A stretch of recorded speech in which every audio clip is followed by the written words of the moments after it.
Manufacturing Consent UK edition. Just like in the US, the media in the UK are owned by a handful of huge companies whose only goal is to beat the previous quarter's earnings. Just about every newspaper, TV show, and radio program is held for the purpose of producing a profit for the parent corporation, whose board is composed of executives from other corporations. And thus, we have our beautiful media landscape. So, quick refresher. Manufacturing Consent by Edward Herman and Noam Chomsky is a book that outlines 5 different filters that the news naturally goes through before it's broadcast to you. These filters delete topics of discussion, narrow parameters of debate, and even dictate who's worthy of sympathy. And together they are called the propaganda model. In this video, I'm going to go over the first filter as it pertains to the UK, which is size, ownership, and profit orientation of the mass media. So the first thing to consider is how big a media entity has to be and how much money has to go into it in order to have significant reach or even exist. An example they give in the book is the Sunday Express, which launched in 1918, spent over £2 million before it broke even, with a circulation of 250,000. £2 million is still a lot of money, and that was 100 years ago. If that's the kind of money you have to spend to achieve significant circulation, that means that the cost of owning or starting a paper prohibits all who aren't either rich or have access to rich people. For a more modern example, Andrew Neil's GB News was trying to raise £50 million before launch. And yeah, of course, there's independent stuff and YouTube for sure, but none of that comes close to the reach of the legacy media that spent decades building legitimacy. Legacy media being all the stuff that was around before the internet, so newspapers, TV, radio, sides of milk cartons. In 2019 in the UK, Novara, for example, was getting 100,000 hits a month. That's not bad, but The Guardian was getting 100 million.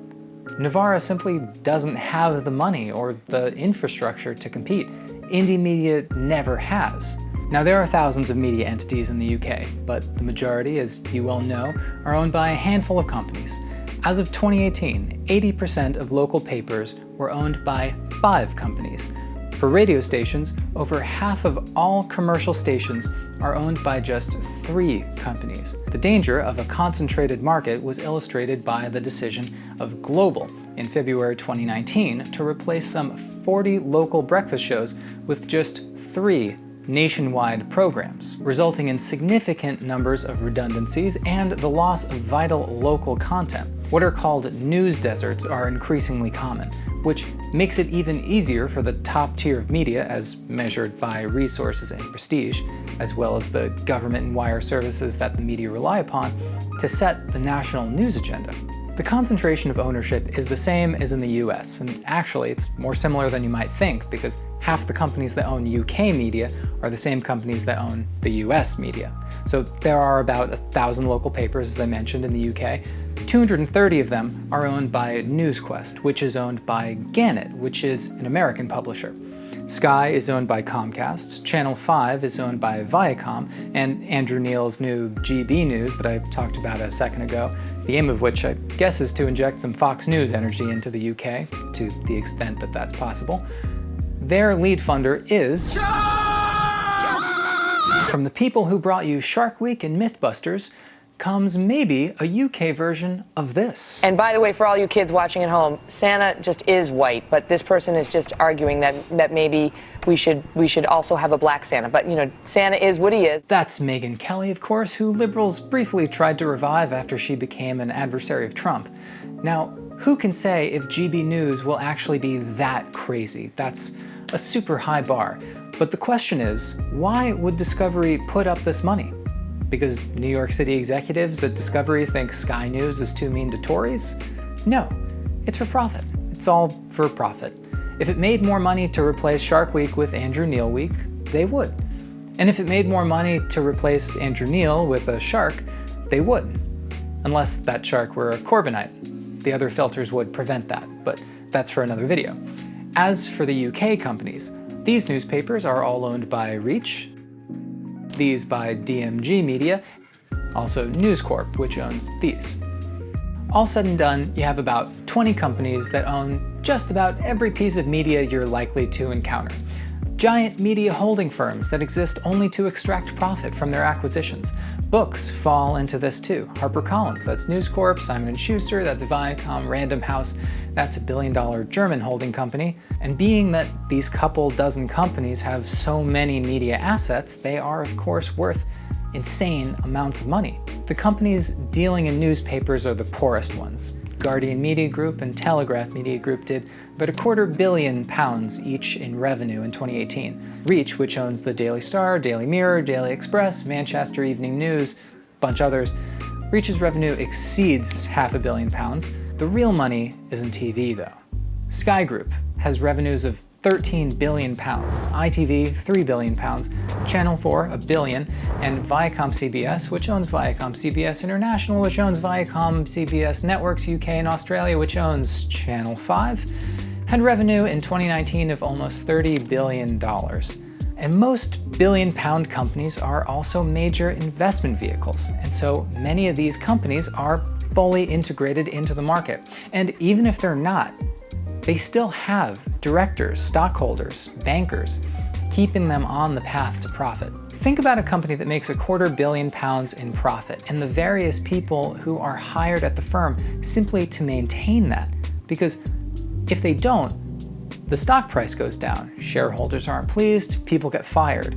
And we're not talking about individual shareholders owning 50 or 100 shares. We're talking about investment firms that own a full 5% of a company. What happens if Reach misses their earnings for the third quarter in a row, and Aberforth Partners LLP, which owns 16% of Reach, decides to start selling off shares? And you can bet that if your company is making that much money a year, the individuals in big positions of ownership are extremely wealthy, and people like that in important ownership positions interlace with their non-media corporate counterparts. One reason for this being that board members at media companies are often executives at other companies. An entire executive ownership class who share vacation destinations, schools, country clubs, jobs, and ideology. And through board positions and those in the ownership orbit, you have an entire corporatized social constellation. In the case of the Daily Mail and the Metro, there's a more direct link actually, because the paper's ultimate owner, which is Daily Mail and General Trust, which itself is a corporation that has non-media businesses, including risk management and event planning. Not every board is the same, and some are better than others. It would actually seem that this problem is not as bad as in the United States. UK media companies seem to be more desirous of board members with media experience than American media companies are. Who would think? However, if you take ITV for example, there are 12 board members. 3 are current CEOs at other big companies. You have a former partner at McKinsey and a vice chairman at an investment firm. Reach looks very similar, with another McKinsey person and a VP of Facebook for Northern Europe, and several more ties to non-media firms. At DMGT, which owns DMG Media, which owns the Daily Mail, there exist in the board 6 active ties to financial institutions. Large media companies all do business with commercial and investment bankers, obtaining lines of credit and loans, and receiving advice and service in selling stock and bond issues, and in dealing with acquisition opportunities and takeover threats. And the institutional investors I mentioned a little bit earlier have huge pull because of how much of these companies they own. Every media company I've mentioned, approximately 80% of their stock is owned by institutional investors, big investment firms. This phenomenon seems to be worse than when Chomsky and Herman wrote the book. And it's amazing that names like BlackRock and Vanguard aren't more commonly known, because they own a piece of just about everything that anyone in the UK, and for that matter the States, watches on TV. A full quarter of DMGT is owned by Rothermere Investments Limited, and a company called Schroeder Investment Management has a not insignificant stake in pretty much every newspaper with the word daily in it. These holdings individually and collectively do not convey control, but these large investors can make themselves heard, and their actions can affect the welfare of the companies and their managers. If the managers fail to pursue actions that favor shareholder returns, institutional investors will be inclined to sell the stock, depressing its price, or to listen sympathetically to outsiders contemplating takeovers. These investors help press media companies towards strictly market objectives. Now, what about the BBC? How do they work into this? Where the BBC differs from this is that they are meant to be a public service and not a profit-seeking endeavor. However, that's not to say there aren't financial incentives. As people in the UK know, the BBC is funded by a license fee, which is paid by essentially everyone who watches TV on any device. However, this fee is always under threat. It can be changed, therefore the BBC's budget can be cut, kind of like how Republicans sometimes threaten to cut PBS's budget. So that's one incentive to play by the rules, so to speak. It's not government funded, but the government can affect funding. The other issue is that they are absolutely interested in making profit, and thus maintaining that profit. They have an entire other board of directors dedicated to governing their commercial ventures, and that's where Tim Davie comes from. Davie being the now general director at the BBC. In his last position at the BBC, his responsibilities were things like monetizing Top Gear and Doctor Who around the world. And now as director, it was reported in the Times that he is considering commercializing the BBC's remaining in-house production, with children's programs first in the firing line. Davie has run for office as a Conservative, makes £500,000 a year, and before the BBC, he worked at Procter & Gamble and was a vice president of marketing at Pepsi. None of which illustrate serious desire to serve the public. And Davie is not the only person at the BBC with corporate ties. You have people who sit on the board of Roku, Freesat, Dharmash Mistry is a CEO of another company and was a partner at an investment firm. And on top of the corporate relationships that come along with certain board members, every executive makes roughly £300,000 a year, which alone says a lot about how likely they are to want to maintain the status quo. So, to summarize, the dominant media firms are large businesses, they are controlled by rich people and by managers whose jobs depend on being responsive to market forces and to profits, and they have common interests with other corporations, banks, and the government. So, this is Filter 1 of Manufacturing Consent UK edition. If you found this helpful, please subscribe, it helps other people find this. And now, I turn to BBC News praising BlackRock. BlackRock calling for all companies to do more than just make profits. And when he says the climate is the core of our thinking in terms of where the money's going. BlackRock says it may offer investors the choice of not investing in gun firms.